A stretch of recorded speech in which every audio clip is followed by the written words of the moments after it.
Today, we're going to do a book review. This is a really great, exciting book. It's called the Vehicle Maintenance Logbook. I looked at many of these on Amazon because I wanted to keep track of the car repairs that I did.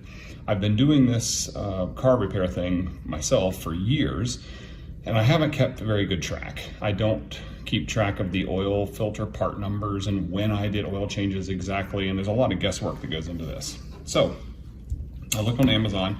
There's an amazing amount of vehicle maintenance logbooks on Amazon. The problem is when you go to look at the pictures of how, what's in the book, it looks like this and this.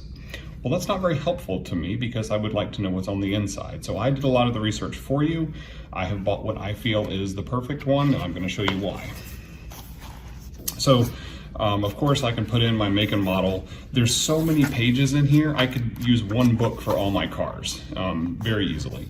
And just put in, I can put in when I did the work, what the description of the work was, what the mileage is. So all of that is standard. Everyone would have that in their books. But here I can put in, if I had the work done at a dealer, shame on me if I did, but hopefully I'll be putting self in every one of these boxes.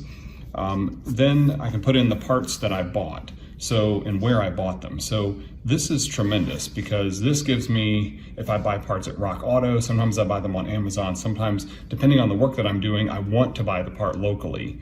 And so I would be able to keep track of where I bought the part. And then the cost column, here I can put in things like, how much the part actually cost me, and I can put in what that repair would have cost if I had had it done somewhere else.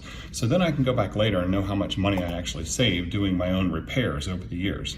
So I hope this helped you. If it did, then please subscribe to my channel. That would help me. And I will put a link to this book in the description so you can buy it yourself.